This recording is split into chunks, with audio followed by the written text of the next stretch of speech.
Right, guys, what did you do with your Friday nights? What did we do with our Friday nights in general? The one just gone.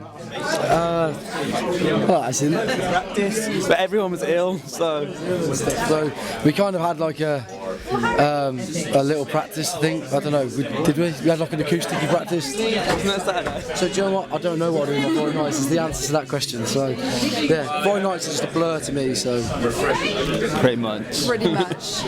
Right, what does page 44 mean to you? pretty much everything, really. I mean, as dramatic as that sounds, it does. You know, it's a big thing for us, and like today is a massive gig for us. So just really grateful to be here and really enjoyed it. So it's good. Yeah, pretty much the same. I'm sure you could ask any one of the four of us and it would be exactly the same thing.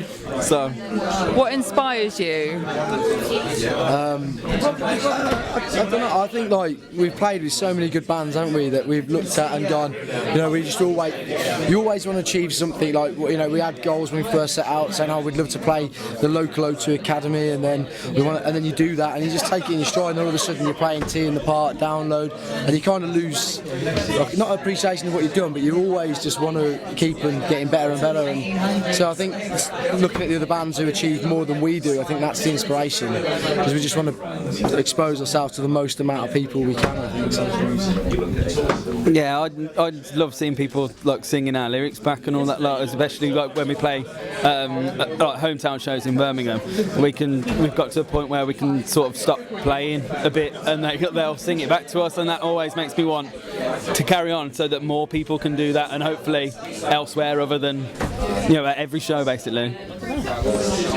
How's it feel being like a Midland band in London? I like it, I do. I mean, because you have an appreciation for being in London then. We played Islington O2 Academy a couple of weeks ago, and you're driving into London. It was on a Friday and it's really busy and that, but you know, you have that appreciation for being somewhere different, and this is obviously where a lot of things happen. So if we was here all the time, we wouldn't have that appreciation, you know, so it's good.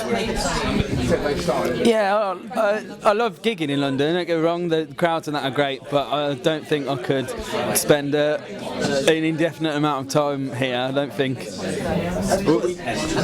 spent a couple of weeks down by Canary Wharf when we recorded part of our album, and we loved what you can do in London. We went out a few times and there was we had a great time, but there's other bits about it that we didn't like so much. Somewhere else, you know, is difficult, you know, to adjust, but it's good to be here for like things like this. You drive up today and this building, you won't see a building this big in the Midlands, so it's like, Christ, it was pretty intimidating, wasn't it? So it's good. Right, since being in the music industry, what are your opinions on it before and now?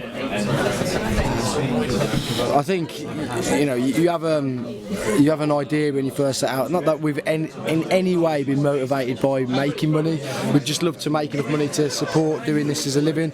But that is so much harder than you ever think. You know, you get to a certain level and you think, oh, maybe we could start making a revenue in it that we can just keep putting back into the band to keep furthering ourselves.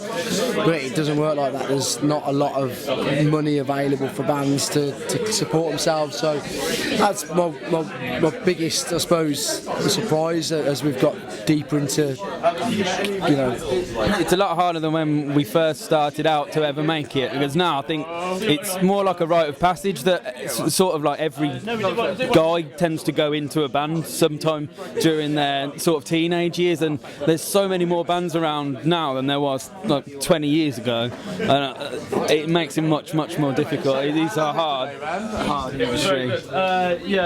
Cool. Right, Warped Tour, what are your feelings about well, you just played today, what were your feelings? Incredible, absolutely incredible. We were the first band on Kevin's stage, and when we got down there with sound checking that, it's quite a big room, and being the first band on, you know, people have not long got there, you think, where are they going to position themselves, and we were supposed thinking that we might not have that many people because of the times on, and it was rammed in there, and it was absolutely awesome. So really good. I love being on line lineups with like, the sort of bands that are on it, basically. And I'm not saying that we have like illusions of grandeur or anything, but I think that, you know, we've paid our dues playing smaller venues and getting fans and recording and doing it time and time again, putting a lot of time and effort into it. And I think that we're starting now to get to play the sort of festivals and the gigs that I think we probably deserve.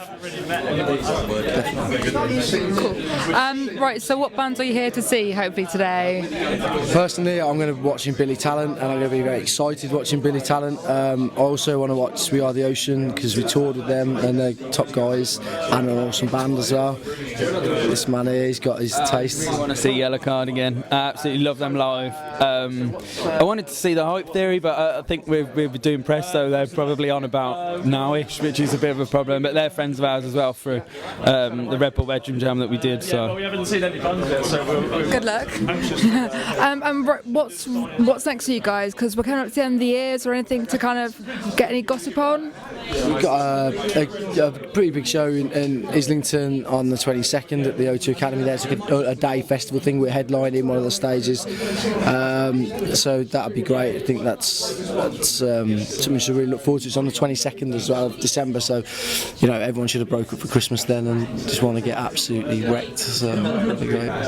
Yeah, other than that, we're going to spend the next month. We haven't got any gigs, so we're just going to hide away in the rehearsal studio basically and try and get the second album started, and at least hopefully get a couple of the songs ready to gig just before the end of the year to give people an idea of what's going to come, hopefully.